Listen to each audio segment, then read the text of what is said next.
dos desafios apontados pelas empresas atualmente é encontrar profissionais qualificados para preencher aquelas vagas que andam abertas, né? Aí fica a questão: será que a sua empresa sabe reconhecer e valorizar um profissional? Será que o salário que você oferece está competitivo e de acordo com o mercado? E, além do salário, o que mais atrai os profissionais para a sua empresa, hein? É disso que nós vamos tratar hoje aqui no Robert Half Talks. No Robert Half Talks, você está convidado a participar de discussões relevantes para se preparar para o futuro do trabalho e se adaptar a um mundo em transformação. Um podcast da Robert Half, a maior especialista de soluções em talentos. E para o papo de hoje aqui no Robert Half Talks, eu tenho a satisfação de receber o Vitor Silva e o Leonardo Berto, que são Branch Managers aqui da Robert Half. Começar conversando com você, cumprimentando você, Vitor. Prazer receber você aqui. Obrigado por tirar um pouquinho do seu tempo para esse bate-papo aqui no Robert Half Talks, Vitor. Boa tarde, Cássio. O prazer é todo meu. Sempre bom estar em contato e falando aí de mercado de trabalho. Vai ser um prazer ter essa conversa com vocês. Léo, da mesma forma, é um prazer receber você aqui. Obrigado por aceitar o convite. Eu que agradeço o convite, Cássio. Prazer enorme estar contigo e um prazer inenarrável de estar com meu amigo Vitor Silva aqui. É isso aí.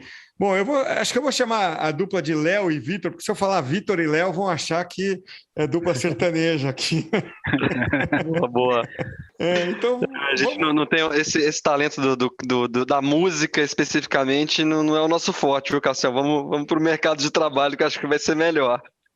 Mas aí vocês têm muito talento, então estamos no lugar certo aqui para a gente falar de uma pesquisa, né, que fala de talentos, afinal de contas, né? Mas fala, na verdade, de contratação e retenção de talentos, né? Que é o guia salarial. É uma pesquisa muito importante, né, para quem contrata, né, e para quem tem a missão de manter um time forte dentro de uma empresa, né? Deixa eu começar perguntando aqui, vou soltar a pergunta para vocês dois, e vocês fiquem à vontade aí para responder na ordem que for mais... que vocês acharem que fica mais à vontade para vocês. Porque é aquilo, né? Ter uma remuneração competitiva está entre os motivos principais, né, para os profissionais de RH, né, e profissionais que contratam em geral, né? A pesquisa mais recente, a edição mais recente da pesquisa, mostra que não ter uma remuneração competitiva está entre os top 5 motivos citados pelas empresas para não conseguir contratar os profissionais ideais, né? Então, a pergunta né, como usar a remuneração como instrumento para ganhar esse cabo de guerra com o mercado em geral, né, para contratar e manter talentos da empresa? Cara, assim, Cássio, sendo bem mais pragmático possível em relação ao tema guia salarial, né? A gente está falando de um material que trata de oferta e demanda. Quando a gente vai falar de comportamento salarial, é a quantidade de profissional com aquele skill disponível, com a demanda que existe no mercado para atrair esse profissional. Então, se a gente for bem objetivo com o guia, no final do dia é o número, é o salário. Então, e isso do lado dos profissionais ainda é o melhor termômetro para falar de oferta e demanda, para falar de encaixe. Lógico que muitas coisas vão compor, né? Falar de pacote de benefícios, cultura de empresa, desafio, segmento, mas o principal ali, o carro-chefe, vai ser o número.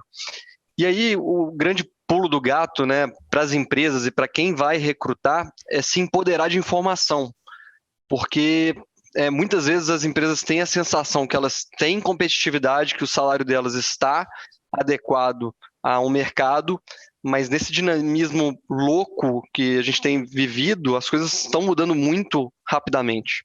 Então, o salário que era adequado há 4 meses, dependendo do segmento que eu estou atuando, ele já foi, já era. Então, o interessante do guia, né, o objetivo do guia, né, existir é exatamente esse, é empoderar o mercado, trazer informação para que quem está contratando entenda melhor se ele está aderente, né, ao que o mercado tem trabalhado, e também para os profissionais saberem quanto vale o passe, né? Será que eu estou na empresa que está me remunerando de forma adequada ou não? Então, respondendo sua pergunta, sim, o número, o salário, ele é o melhor, né, a melhor calibragem que é utilizada para os dois lados, e o guia existe para isso. Então, estamos aí com o material em mãos, né? Acho que o Vitor sintetiza muito bem quando ele define o guia salarial, o valor do guia salarial e o comportamento salarial do mercado como oferta e demanda.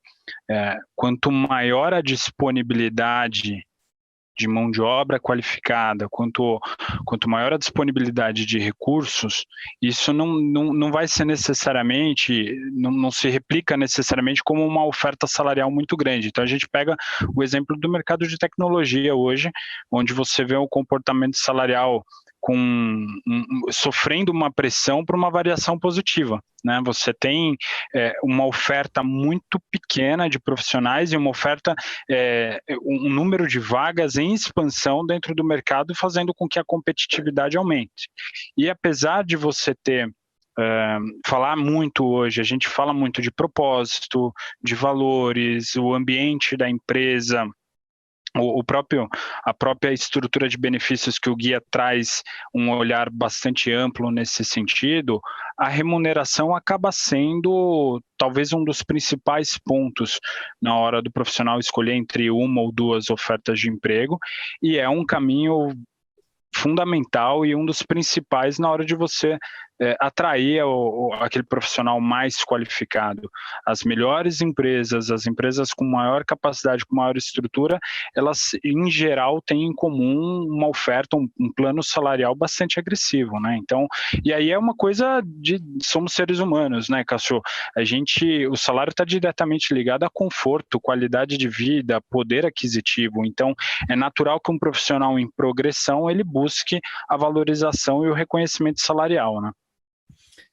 A área de TI que vocês citaram, né, tecnologia, ela está muito marcada. Se fala assim, apagão, né, na área de tecnologia, por conta dessa oferta muito desproporcional à demanda, né? Tem muito profissional, quer dizer, tem muita vaga de emprego para pouco profissional, né? Isso é um fenômeno que está acontecendo no mundo todo. O quanto essa lógica é aplicável a outros mercados, né? E o quanto o profissional, na hora de pensar em salário, um profissional que vai contratar, pode tomar isso como base para balizar salários para outras áreas. O que eu quero perguntar ele trata salários de tecnologia de uma forma muito particular ou não? Ou ele aplica uma regra geral para várias áreas, inclusive tecnologia?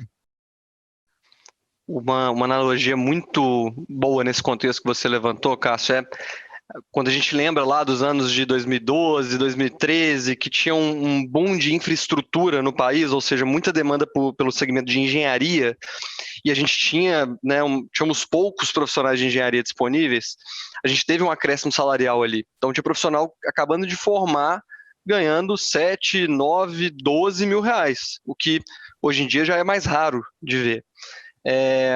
Mas com o tempo essa demanda parou de existir e os salários se acomodaram, né? Na tecnologia, a discrepância é tão grande e tão global que a gente não consegue ver o final da curva, né? Quando que vai vir esse declive em tecnologia? Não dá para ver ainda, estou falando de 10, 15 anos. Então, e não só TI por TI, não só os desenvolvedores, não só as empresas do segmento de desenvolvimento de software. Eu estou falando um mindset também, né? O profissional de finanças, ele tem que ter uma pegada ali de Power BI para analisar dados. Então, talvez há 5, 6 anos isso não era nem pensado. Então, é um mindset também de ser digital para várias áreas. E aí, entrando um pouco mais especificamente no número, né, como que esse comportamento salarial é construído, a base de informação do guia são as nossas entrevistas, então o que os profissionais nos passam de informação em sala de entrevista e o que a gente coleta de informação com o que o mercado oferece, na hora que o empregador passa a descrição da vaga para a nossa consultoria. Então, isso que é a base de calibragem das remunerações. Então, a gente não segue um percentual que vai ser aplicado ao mercado como um todo, não. É um estudo bem minucioso, bem específico, por segmento, por posição e por região, que é uma novidade do guia, né? Esse ano a gente está trazendo as variações salariais mais regionalizadas. Então, será que o mercado de São Paulo é igual ao mercado do Rio? O mercado de BH é igual ao mercado de Porto Alegre? E então, em mais de 10 anos de guia, a gente não tinha esse volume de dados, e esse ano já é possível trazer mais informação para auxiliar na tomada de decisão. E essa análise de mercado acho que é bem interessante, viu, Vitor, o exemplo que você trouxe, porque você pega o 12, 13, como você citou, a gente pode usar o exemplo de o mercado de óleo e gás, 2008, 2009, 10, 11, onda de pré-sal. Você tem segmentos que são segmentos de muita força no mercado de trabalho, então um aquecimento na atividade desses mercados, ela tem reflexo na cadeia como um todo, né? E consequentemente a empresa ela não vai crescer só na engenharia, a empreiteira ela cresce o volume de lançamentos, ela cresce na área financeira, cresce na área de vendas, cresce na própria área de tecnologia. Quando a gente faz uma análise do panorama atual, o problema no bom sentido, né? Ele já é um pouco mais global, porque você tem a tecnologia avançando numa velocidade cada vez maior, e você tem esse movimento se tornando um pouco mais agressivo quando a gente começa a digitalizar tudo, né? O WhatsApp, os aplicativos todos os serviços de mobilidade através de aplicativos, toda a internet das coisas. Só que aí você tem uma pandemia no meio do caminho que faz com que até aquela indústria pesada, tradicional, conservadora, da noite para o dia tenha que implementar sistema de nuvem, tenha que proporcionar espaço para o teu trabalhador, para o teu colaborador trabalhar de casa, trabalhar híbrido ou ter disponibilidade para ter um pouco mais de mobilidade, ou seja, a competição ela sai de um nicho e ela vira uma competição pelo mesmo profissional, só que no mercado como um todo. E a gente põe uma pimentinha. A relação Brasil traz agora a competição de atores de fora, de empresas de fora contratando recurso aqui no Brasil para prestar serviço lá para fora, né? Então, mais um exemplo claro de lei de oferta e demanda, mas embora a tecnologia puxe isso com muita força, Cássio, o reflexo ele existe na cadeia como um todo, porém, a escassez de mão de obra na tecnologia, ela tem uma relação diferente do que na área de finanças ou na área de vendas, por exemplo. Então, o profissional não pode pegar, um gerente de TI está ganhando X, então eu que sou da contabilidade tenho que ganhar o mesmo X porque eu também sou gerente. É uma relação que ela é muito específica para o que a demanda está gerando em termos de necessidade na companhia e a disponibilidade desse conhecimento no mercado, né? Então, no final, o comparativo tem que ser muito entre a demanda que o mercado está esperando e as minhas qualificações e experiências em relação àquilo que é esperado. Então, o que eu fico pensando, Léo e Vitor, em cima disso que você acabou de falar, Léo, é que, em geral, existe, né, como você acabou de dizer, né, essa lei de oferta e demanda, né? A pesquisa mesmo mostra que 69% dos executivos entrevistados dizem que em 2022 eles vão ter dificuldade, ou acham que vai ser mais desafiador encontrar talentos, né? Então, em qualquer área, né, em qualquer mercado, né? Ainda que em TI ou em outras áreas, em determinadas áreas possa ser mais difícil, no geral, eles esperam que vá ser mais desafiador, a maioria espera. Então, o que acontece? Na minha lógica aqui, pura e simples, né, fazendo um raciocínio de lógica simples, quando você está em qualquer negociação em posição de desvantagem, numa negociação, você tende a aumentar a sua proposta, né? Você faz isso numa negociação de compra qualquer, de um apartamento você faz isso, né? Você, em desvantagem, você oferece um pouco mais, né? Quando você vai para a contratação de um profissional, isso significa aumentar a proposta ou, eventualmente, a contraproposta. Isso significa um risco de negociação com o colaborador? Fazer uma proposta, uma contraproposta maior, é um risco para a empresa? Cassiano, esse é uma excelente pergunta e é ao mesmo tempo um bom exemplo do que a gente vive e do que acontece em situações como do mercado atual, uma retomada da atividade pós-pandemia, alguns segmentos que passaram não ilesos, mas muito bem durante esse movimento. E o valor do guia, estrategicamente falando, tem muita relação com a tua pergunta. A remuneração base, bonificação, remuneração variável, o dinheiro em si, ele tem um papel determinante e fundamental na atração e naturalmente também na retenção. Só que quando você começa a observar essa dinâmica de maior competitividade, escassez de talentos, aí a discussão sobre pacote de benefícios e propósito, estrutura, ambiente de trabalho ganha um peso fundamental. Para as posições de alta qualificação, a diferença de R$500, de R$1.000, ela perde importância quando você compara com uma estrutura de benefícios mais robusta ou um ambiente, uma estrutura de trabalho que te dê condições para que você entregue o resultado que é esperado.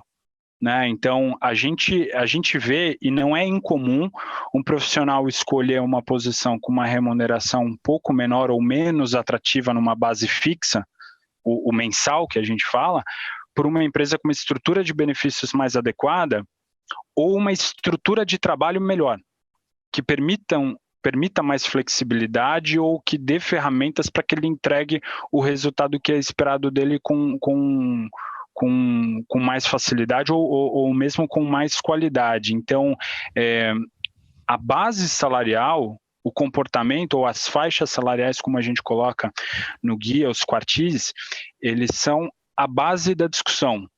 É uma conversa inicial. Então, vamos pegar o exemplo. Eu não vou contratar um controller por menos de 15, 18, 20 mil reais. Mas quando eu olho para a concorrência do meu mercado ou para algum conhecimento específico, o que vem acompanhado dessa remuneração tem um peso muito grande. Tem uma frase que é muito interessante, acabei de me lembrar, Léo, quando você estava falando. Para todo problema complexo, existe uma solução simples que não funciona. Então, assim, o que eu estou querendo dizer? A nossa sociedade está ficando tão complexa, esse contexto de mercado de trabalho está sendo tão amadurecido de todos os lados, do lado do empregador e do empregado, que o número frio por si só ele vai ser a base, como a gente já falou, mas ele nunca vai bastar. É igual a história do apartamento que você comentou, Cassião. Você não vai aumentar só 5 mil reais, às vezes você vai discutir um móvel que pode ficar dentro do apartamento, você vai discutir uma questão ali de quando que você vai entrar no apartamento ou não. Então, o que eu estou querendo dizer? O profissional que ele só é orientado à grana, ele tem uma percepção de mercado também não muito positiva. Então, se ele vai sempre falar em remuneração, se ele vai sempre falar só em bonificação e remuneração, o nosso trabalho como recrutador também é levantar um alerta amarelo. É um cara meio chucro, contratante, né? Também. Porque se daqui 6 meses alguém colocar mais grana, esse cara vai ficar? Ele vai embora. Exato. Então, né, a gente tem que entender o que esse profissional busca como um projeto, como um pacote. Beleza, eu quero vamos fazer a analogia mais uma vez, eu quero uma cobertura, eu quero sol da manhã e eu quero 3 quartos. Show, mas eu quero morar perto do meu trabalho porque minha esposa é importante para a minha qualidade de vida, enfim. Então, falar só de dinheiro como contratante e como profissional é um tiro no pé, porque não dá perenidade, não dá construção, e as pessoas se esquecem que carreira não é uma corrida de 100 metros, carreira é uma maratona. Todos nós aqui, nós vamos ter pelo menos ali de 30, 40 até 50 anos de carreira. Se você trocar de empresa a cada 2 anos, você não vai crescer nunca. Então você tem que construir os ciclos ali de 4, 5, 6 projetos. Meu ciclo fechou, eu tenho início, meio e fim. Show, não é só o número, quanto que eu ganho, quanto que eu gerei de resultado para o meu bolso. Então a gente tenta desconstruir isso com os profissionais, porque vem muito disso, né, Léo? Vem muita gente fria que fala, não, eu quero salário, eu quero aumento, tá, mas... E aí, sua carreira? Onde você vai estar daqui 10 anos, né? Não é ano que vem, é daqui 10. Onde você quer sentar? Você percebe isso também, Léo? Não sei se clicou em alguns contextos que você já viveu. Não, imagina o exemplo do apartamento aqui, já que a gente está falando de apartamento, né? Você mora num apartamento lá de 40 metros quadrados, de repente, você tem uma bonificação, juntou um dinheiro, você tem o dinheiro para ir para um de 80. Mas você não põe na conta o custo da reforma do de 80 que cresce também, o custo da mobília que às vezes você não tem para um apartamento de 80. O condomínio vai ser maior, de repente nesse apartamento tem piscina, tem jardim, os custos do condomínio são maiores, a tua participação, o rateio é maior. Então, é a mesma coisa, às vezes também a empresa ela quer ofertar um salário, trazer o profissional, mas às vezes a estrutura que ela tem não permite aquilo, ou o profissional quer pedir tudo e mais um pouco, mas ele não tá enxergando essa estrutura que ele vai ter à disposição e que a perspectiva de crescimento dele no curto, médio ou mesmo no longo prazo é maior porque ele vai ter uma condição melhor de trabalho, uma estrutura melhor à disposição. E em geral, é muito o que o Vitor tá colocando, Cássio. A conversa, quando ela vai muito no valor final, no dinheiro, na remuneração, normalmente ela deixa o que é fundamental descoberto. Qual é a cultura, qual é a motivação, como é que a equipe está estruturada, quais são os desafios, quais são as entregas, se tem esse desafio, por que ele não foi feito ainda, por que ele não foi concluído ainda, o que não deu certo. Por que dessa posição, por que desse tamanho, e no final do dia é tudo muito proporcional, é muito difícil você pagar muito acima da média se você não está numa estrutura muito acima da média. Então é importante, e aí também, mais uma vez, o papel estratégico do guia para o gestor é construir equipes que sejam sólidas, que sejam integradas. Isso não significa ter os profissionais com os salários mais altos. Significa também uma mescla de ter uma pessoa numa função que talvez ela demande ainda um tempo de desenvolvimento, mas ela tem outras características, ela tem outro potencial e cabe dentro do orçamento da empresa. Então, esse estudo para também não inflacionar a folha de pagamento e não ter esse problema, esse turnover, essas entradas e saídas que o Vitor citou, é parte fundamental de uma análise de uma estratégia de cargos e salários, né? Como é que eu retenho essa pessoa? Qual que é a perspectiva? Por que dessa pessoa nesse patamar de remuneração? E vocês estão, então, tocando num ponto importante, que assim, remuneração é importante, mas não é o único aspecto, né? E aí a gente passa por benefícios.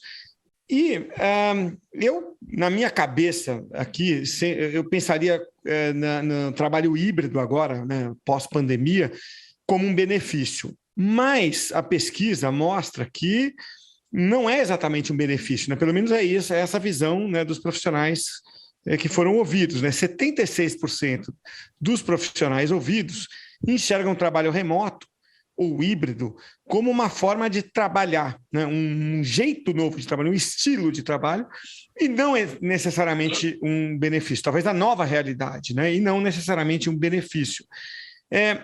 Afinal, vocês classificam como, né? Assim, quando as empresas forem fazer essa negociação, elas negociam e apresentam isso como um benefício ou como o novo status quo?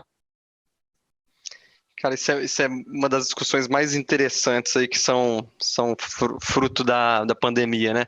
Existia um romantismo em relação ao home office pré-pandemia, que fazia com que ele fosse tratado como um benefício, né? Qualidade de vida, trabalhar em casa, não ter que se locomover, trabalhar de bermuda, de chinelo, ou como a pessoa quisesse, enfim. E como a pandemia durou muito tempo, ou mais tempo do que a gente imaginava, deu tempo de ver o lado bom e ruim da coisa, Sim. né? Isso foi muito interessante, o ciclo foi muito claro. E as pessoas perceberam o lado ruim do home office também, que é não ter interação social, não conseguir tomar alguma estratégia de forma mais ágil por estar perto dos tomadores de decisão da empresa, a dificuldade do dia a dia, né, de lidar com o filho dentro de casa, de uma campainha que toca sem parar, de um barulho de obra, enfim. Então, deixou de ser visto só como algo bom. E aí passou a ter uma visão muito mais forte de formato de trabalho, que na minha opinião é o que é, tá, Cássio? Assim, tem os prós do home office, tem os contra, tem os prós do trabalho no escritório, tem também os contras, mas o mercado percebeu isso. Então, uma empresa virar e falar que um trabalho híbrido é um benefício como diferencial, não é, porque está todo mundo fazendo isso, né? E, talvez um home office full pode ser algo mais relevante, né? Porque aí a pessoa perde, aí já é um perfil específico, eu posso morar onde eu quiser. E nem todas as empresas estão indo por aí, né? A gente tem percebido muito uma retomada do híbrido, que é 2 ou 3 vezes no escritório. Então, quem tiver o remoto full sem prazo para acabar, pode ganhar novamente essa característica de um benefício, de um diferencial. E aquilo que o Léo falou, né? Pô, trabalhar remoto é trabalhar para qualquer lugar, ganhando em qualquer moeda. E a moeda brasileira tendo essa desvalorização aí nos últimos anos, vamos dizer assim, traz muita agilidade, muita coisa nova para o mercado, né, Léo? É a história do diferencial competitivo, né? Então, a empresa que migrou do serviço analógico para o digital e ela opera só dependendo de um aplicativo, ela tem um diferencial competitivo em relação àquela empresa que precisa lá da unidade, de tudo físico, você precisa ir até lá para fazer uma negociação, para comprar ou vender alguma coisa. Ela tem um diferencial competitivo, ela tem um canal a mais de venda. Quando a gente pensa home office híbrido, remoto, facultativo, a maneira como a gente imaginar, isso gera flexibilidade para a empresa que pode implementar todos esses modelos. E se a gente olha até março de 2020, de novo, é um benefício, né? Aqui eu podia, posso trabalhar 1 dia, 2 de casa, minha posição era até um pouco mais raro de você encontrar um profissional 100% home office, por exemplo. Agora, você já tem pessoas cujo modelo de trabalho à distância ou remoto é um estilo de vida, é o que eles acreditam e ele só está aberto para isso, ele ou ela. E a empresa que acaba não podendo oferecer isso, ela tem uma dificuldade maior de atrair essa pessoa, porque aquilo virou um valor para ela, né? Então, como era aquela coisa, ampliaram-se os raios geográficos possíveis aí de localização e para muitas empresas quebrou-se essa barreira. E é o exemplo, de novo, do recrutamento das empresas de fora do país que estão vindo buscar o talento aqui. Eles têm o diferencial competitivo da desvalorização do real frente ao dólar, por exemplo, tem o diferencial competitivo de ser o desejo de carreira de muitas pessoas, de ter experiência internacional, e tem o diferencial competitivo de, olha, você vai ganhar em moeda forte, você vai trabalhar de casa, você vai fazer os seus horários, não muda nada, né? Então, numa guerra de talentos, num mercado onde contratar alta qualificação é cada vez mais difícil, ter esses diferenciais competitivos aliados a uma política de remuneração forte faz total diferença, né? E acho que é interessante a discussão porque a gente está falando aqui num período onde ainda estamos numa situação de pandemia, né? Então, a época que a gente está conversando. Então, algumas empresas já definiram seus modelos, mas ainda é muito indefinido para muitos mercados. Então, ter essa informação em mãos é diferencial para tomada de decisão, inclusive de estratégia de para onde vai nosso negócio. É o gatilho mental da exceção, né? O gatilho mental da exceção, cara. Se ninguém fizer o home office depois de pandemia, ele vai ser muito valorizado. Porque quem quer ir para um home office, vão ter poucas opções, aquilo vai ser valorizado. Mais uma vez, oferta e demanda. A gente sempre vai estar falando disso, não tem como. O mercado de trabalho é isso. E se todo mundo for para o home office, vai deixar de ser valor, porque não é exceção. Então, é a mão invisível do mercado, cara, e ela muda todo dia e esse ciclo de mudança tem sido cada vez mais curto. É muito louco, né, viver isso. Eu estava discutindo isso hoje mais cedo, bicho, no almoço. Como é que tudo tem mudado tão rápido, né? E a gente está falando aqui em outubro de 2021, né, uma saída de pandemia. Daqui a 8 meses, ou talvez 1 ano, a gente, né, esteja vendo um cenário mais complexo que precisa de soluções mais complexas, né, Cássio? É isso. E é bem o que vocês estão comentando, né? Precisa entender quais são os anseios e qual é a realidade daquele momento, porque a pesquisa mostra que 63% querem trabalhar mais de casa do que do escritório e 38% das pessoas mudariam de emprego se não tivessem o trabalho remoto sendo ofertado. Agora, o ponto para mim é o que é mais vantajoso, né? Hoje, está claro, né? Como você falou, a gente está gravando em outubro de 2021. E para quem está nos ouvindo, é bom saber que a gente sempre tem um delay para publicar o podcast, né? Mas hoje, aqui, no momento da gravação, a gente está com o híbrido como queridinho, né? Do momento. Exato. Agora, vão surgir os contras também do híbrido para as empresas e para os colaboradores, que a gente não sabe quais são neste momento. Talvez, se alguém ouvir esse podcast daqui a um ano, já vai ter clareza de quais são, né? E aí, a decisão, né, do que é bom e do que é ruim já vai ter mudado, tá certo? Então, é uma análise de momento sempre, tá certo? Cara, você foi no ponto. Vou dar um exemplo do híbrido, que você está falando que realmente é o queridinho, e as pessoas vão começar a sentir os problemas do híbrido. Cidades com custo de vida muito alto, Rio de Janeiro, Brasília, São Paulo. Híbrido, eu tenho que ter uma casa ali, porque pontualmente eu vou ter que ir no escritório. Uhum. Se fosse um remoto, eu não precisaria morar nessa cidade. Então eu moro no Rio, que é uma cidade cara, porque eu tenho que ir para o escritório. Então, mas eu estou indo para o escritório uma vez por semana, ou de 15 em 15 dias. Será que está valendo a pena esse híbrido? Esse híbrido está me dando um prejuízo no fim do dia. E o remoto começa a ficar mais bonito ainda, né? E isso é um ponto, cara. Vão surgir outros vários do híbrido, né? Da vou rotina. Te dar mais um. Vou te dar um menos dramático e mais corriqueiro, tá? Eu ouvi de uma pessoa próxima que já falou o seguinte: a empresa já voltou no híbrido. E ela disse o seguinte: olha, em reuniões híbridas, né, em que você tem, por exemplo, 5 pessoas lá na sala de reunião e 3 remotas, eu não sou a pessoa que quer ficar no remoto, porque o remoto nunca é ouvido. Aqueles 5 presenciais dominam a reunião. O cara do remoto tem que pedir licença 1000 vezes para falar. Então, quando tem a reunião híbrida, eu faço questão de ir para o escritório. Quer dizer, você vai começando a descobrir as cascas de banana, né? Exatamente, cara. Você foi E isso é muito real. Muito real. Não tem como competir, infelizmente. Desculpa, a tecnologia é maravilhosa. Passamos por uma pandemia e ela foi, né, vital. Mas essa questão do híbrido, quem tem gente junto, tem gente no digital, cara, não tem como. É um olhar, né, o delay ali de 1 segundo da call. Cara, tá vendo? Em 2 minutos já descobrimos dois probleminhas aí pra gente discutir no futuro. Agora, a pesquisa mostra, eu queria falar um pouquinho de um ponto que é muito relacionado à pandemia, né? Felizmente, a gente está começando a se ver livre disso, né? Mas mais da metade dos entrevistados, né, 53%, acreditam que os colaboradores estão mais suscetíveis a crises, né, de vários tipos, né? Estresse, ansiedade, burnout, quando distantes da empresa, né? Então, nesse cenário, né, de alguém que está trabalhando remotamente, e talvez por várias razões, né, que não convém aqui se aprofundar, mas as pessoas ficam mais suscetíveis, né?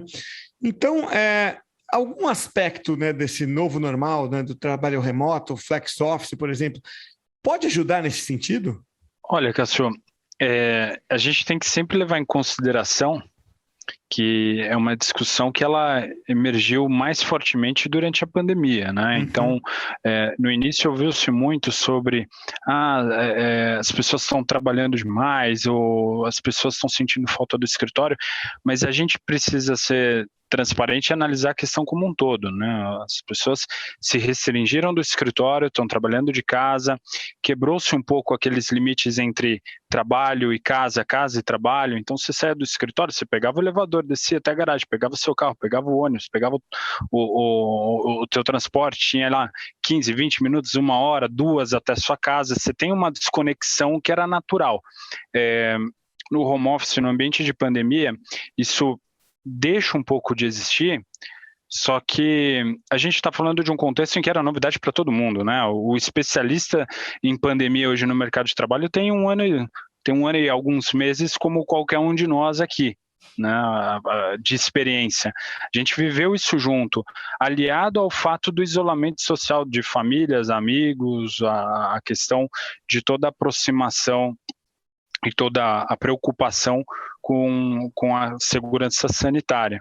Então, é uma preocupação, mas que o ponto importante de ser analisado é que as empresas buscaram entender isso muito rápido, né? Então, os pacotes de benefícios oferecidos pelas empresas, eles, durante esse período, foram sendo adaptados para encontrar mecanismos e formas de dar melhores condições, né? Então, a gente fala de novos benefícios, a gente fala de auxílio saúde mental de algumas empresas, né? Acompanhamento psicológico, acompanhamento, alguns produtos que visam o lazer, a integração, e, ao mesmo tempo, a gente foi descobrindo que era possível o híbrido, e a gente foi descobrindo que para algumas pessoas o presencial fazia mais sentido. Então, é uma discussão que ela é muito intensa durante esse 1 ano e meio de pandemia, mas a boa notícia é que a gente encontra portas de saída, né? Aos poucos as pessoas voltaram a circular, aos poucos as pessoas estão voltando a conviver, e isso vem se tornando um assunto, de certa forma, endereçado. Mas, de novo, acho que é super relevante de reforçar que foi algo que as empresas conseguiram perceber rápido e se adaptar. Então, acho que talvez a grande palavra do período de pandemia no mercado de trabalho, que é a capacidade de adaptação, a capacidade de você prever, antever os riscos e propor algumas soluções, né? Para a gente fechar aqui, eu queria voltar num tema que a gente tocou no início, mas com uma frase que ilustrou muito bem nas conversas que eu tive preliminares aqui com o pessoal da Robert, que eu acho que é um vício que muitas empresas têm, né? Acho que todo mundo que está no mercado de trabalho, que alguma vez negociou salário, passou por isso, né? Que é quando você é um profissional já com uma certa experiência, uma certa qualificação, e vai para uma negociação e o salário ofertado é muito menor do que aquilo que seria o normal ofertado para você. É um erro, né, que é cometido muitas vezes pelas empresas. Não sei se um erro ou se uma condição da empresa. E a frase que eu adorei ouvir que é: não tente contratar o Batman pelo salário do Robin, né? Então, adorei ouvir essa frase. Eu acho que é uma frase que vocês usam bastante internamente aí, mas é um erro que imagino que seja óbvio, né, que a gente fale isso, mas e por que acontece isso, né? Em que condições ou que circunstâncias levam a empresa a cometer ou a cair nessa condição? Tem a questão que você comentou de momento da empresa. Realmente estou numa época difícil, preciso de um profissional com uma senioridade mínima e eu não tenho realmente orçamento para pagar esse profissional.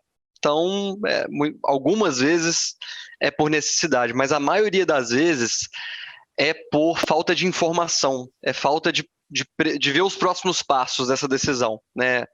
É a sustentabilidade daquela cadeira que você está contratando, como a gente comentou aqui, né? A gente passou por esse ponto. Não adianta, se eu contratar um profissional que tem um valor de mercado de 15, eu posso até pagar 10, ele pode até embarcar na minha empresa, mas ele não vai ficar. Se ele tiver uma oportunidade ou uma demanda daqui 2, 3 meses, ou 6 meses, ou que seja 1 ano, ele vai sair. Não existe almoço grátis no mercado, é a tal da mão invisível. O mercado se ajusta, ele se assenta. Então, tudo que é discrepante, tudo que é errado ou não para em pé, é um investimento mal feito. E aí, beleza, você teve o benefício, o saving, de pagar menos para um profissional durante 3 meses. Mas e o que você investiu no profissional na cadeira? Treinamento, onboarding, a rampagem do cara entender onde que ele está. Quando ele vai começar a trazer resultado, você perde o profissional, tem que começar do zero. Então, é o tal do barato que fica caro, né, Léo? O Cássio usou a palavra correta, né? Você vai tentar contratar a pessoa com essa estratégia, às vezes dá certo, mas exige um ajuste rápido, ou exige uma reposição rápida porque vai perder. Você pega o guia, tem os quartis, né? E ali é bem legal de você avaliar, porque as pessoas às vezes confundem, olha aqui, ele fala, eu estou no 25% da faixa, não é isso exatamente. Você tem que se encaixar ali tem um quadro com as qualificações, o que é exigência, o que é demanda. Se o segmento é um segmento concorrido, um segmento em alta, a posição tem nível de exigência técnica alta, tem responsabilidades altas, demanda de tempo, mercado agressivo, mercado em ebulição. A tendência é que você encontre profissionais lá dentro numa faixa um pouco superior. Agora, um mercado em baixa, ou uma empresa de baixa complexidade, ou uma área de atuação com menor responsabilidade, ou um segmento de mercado no momento que não é muito favorável, tendência é que você encontre as faixas menores. Tentar jogar o 25 no 90, o 90 no 25 não é a estratégia mais adequada. E é o que o Vitor falou.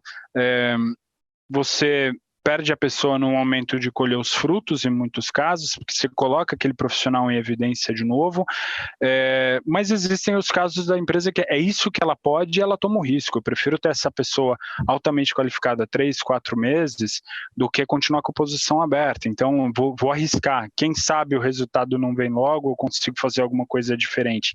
Então, eu acho que a palavra que você usou é muito boa, Cássio, é tentar essa contratação.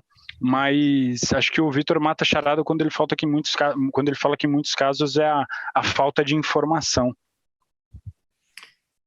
Quero agradecer muito a vocês dois por esse bate-papo aqui, muito enriquecedor. Vou começar me despedindo aqui do Vitor. Vitor, obrigado pelo papo. A gente certamente vai se encontrar mais vezes aqui no podcast. Volte sempre. Obrigado, viu, Vitor? Foi um prazerão, conta comigo. Pessoal, usem o material ficou muito legal esse ano, a gente tenta evoluir cada ano mais e, Cassião, prazer mais uma vez. Léo, obrigado a você também por participar hoje aqui, volto sempre também. Obrigado pelo convite, Cássio, um abraço a todos e a gente está junto aí, precisando de qualquer coisa, usa o material, como o Vitor disse, um material muito robusto e não vamos tentar, vamos efetivar as contratações. Este podcast é produzido pela Robert Half, a consultoria global de soluções em talentos que mais cresce no Brasil. Venha fazer parte dessa história, trabalhar com pessoas e ser o agente da evolução e transformação da vida de profissionais pode ser uma atividade muito gratificante, além de uma excelente oportunidade de carreira. Acesse a seção Trabalhe Conosco do nosso website, o roberthalf.com.br, e veja as vagas disponíveis. Junte-se a nós!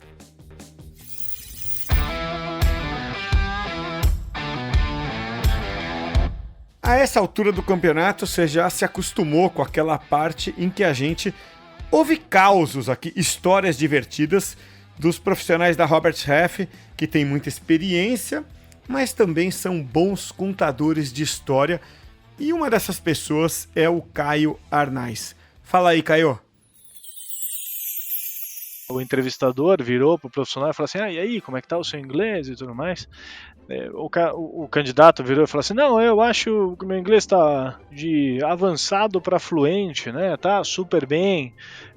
Aí o entrevistador falou, ótimo, maravilha, né? Então vamos testar o seu inglês. Aí diz o entrevistador que a hora que ele falou isso, o candidato já deu aquela mexida na cadeira, já deu aquela, né, engolida a seco. Aí o entrevistador virou e falou assim, so, tell me about your family, né? Perguntando sobre a família do entrevistado. Aí o entrevistado olhou assim e falou, my family is myself, my wife and my bathroom, querendo falar meu filho, né? Eu, minha mulher e meu filho, mas ele levantou a mão assim, mais ou menos a 1,20 m, a 1,30 m do chão, acho que o menino devia ter, sei lá, 5, 6 anos. Mas ele confundiu completamente as palavras, né? E acabou chamando o filho dele de banheiro. Enfim. O Robert Half Talks é um conteúdo da Robert Half, a maior especialista de soluções em talentos. Quem esteve conosco foi o Vitor Silva e também o Leonardo Berto, ambos aqui da Robert Half. Meu nome é Cássio Politi e eu vou ficando por aqui. Eu espero você na próxima edição do Robert Half Talks. Até a próxima, hein?